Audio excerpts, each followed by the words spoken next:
Hi there, this is Dr. Paul Firnhaber.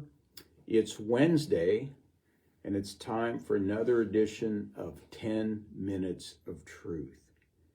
So the article that I want to talk about and the subject that I want to talk about today is primarily autism in young boys.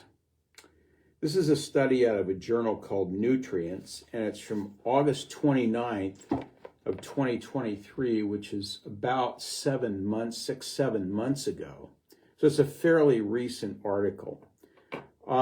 The article really hails from the University of Texas Health Science Center, and it cites 121 references.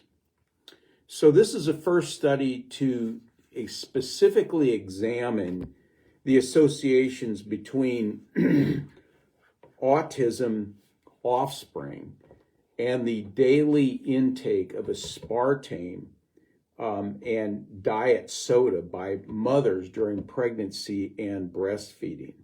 And they looked at 356 children were included in the study, and they looked at women who drank at least 12 or more ounces a day of diet soda during pregnancy and breastfeeding. Now, aspartame, number one, is the leading sweetener in the United States diet sodas. Number two, it's been reported, and this has been for a while, as a cause of neurological problems in some users. This article states, our findings contribute to the growing literature raising concerns about the potential offspring harm from maternal diet soda aspartame intake in pregnancy. Now, here's an interesting statistic, and this is actually pretty scary. The article says that over the past 40 years, the prevalence of diagnosed autism spectrum disorder has dramatically risen. If you look at 1980, which was the year that I graduated from Chiropractic College, fewer than 0.3 per 1,000 children were diagnosed with autism. And if you go to the most recent figures that we have, which is 2020, it's about 27.6, or almost 28 kids per 1,000 diagnosed with autism spectrum disorder. So it went from 0.3 per 1,000 to 27.6 per 1,000. So you would think that there would have to be a cause for that, because things just don't happen on their own. Males, by the way, are by far disproportionately affected than females. This article says that a recent study estimated that approximately 1 in 23 U.S. boys age 8 or older have been diagnosed with autism. I mean, that number is just astronomical, because I remember when I graduated from Chiropractic College in 1980, you never even heard of it. You didn't even hear the word autism mentioned. It wasn't in my neurology textbook. It just wasn't, it didn't hardly exist. So the degree to which autism spectrum diagnoses have risen during this time highlights the potential role of non-genetic influences, because we really don't have like genetic epidemics. So some of those non-genetic influences include heavy metal exposure toxicity, organophosphate pesticides, and other environmental toxins. Maternal diet during pregnancy and breastfeeding are important non-genetic factors in what might be causing autism in boys. We know that prenatal vitamins, folic acid, omega-3 fatty acids, and vitamin D have a very neuroprotective effect on maternal offspring, and they reduce autism risk. Now you'd think that something like that would be like spread far and wide, but you never hear that, and you probably never heard that other than this article. So the dietary intake of methanol during pregnancy increases the risk of autism in the offspring of these women. So where are they getting the methanol? Methanol comes from aspartame. Aspartame is the artificial sweetener that breaks down into methanol, and it's the leading non-nutritive sweetener in the United States, and it's the number one sweetener in diet sodas. So what's interesting is in 1981, the Food and Drug Administration, that's when they approved aspartame as a tabletop sweetener, and in 1983 as an ingredient in diet sodas. By the end of 1983, the FDA had received numerous complaints of adverse reactions among aspartate consumers. So it only took like 2 years for people to start noticing that there were problems with this artificial sweetener. And the prominent complaints included headache, anxiety, and depression. But other neurological problems, including irritability and nerve disorders, cognitive problems, and even seizures, were reported to be increased among users of diet soda and beverages containing aspartame.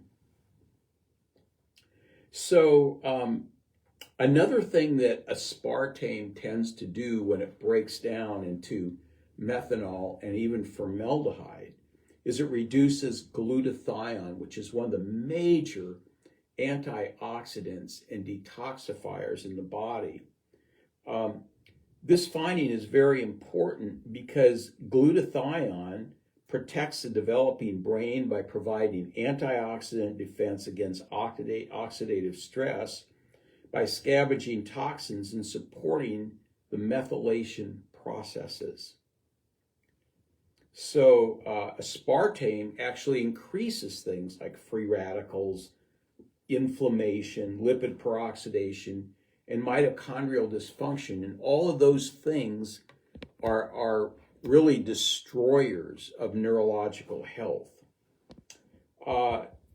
So to put this in perspective a little bit, in terms of diet soda, the average diet soda containing aspartame contains 177 milligrams of aspartame per can.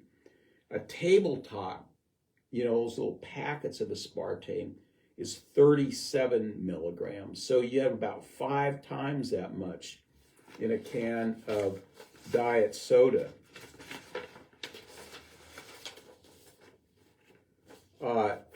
Diet sodas and other diet beverages are the leading vehicle intakes of aspartame consumption in the United States.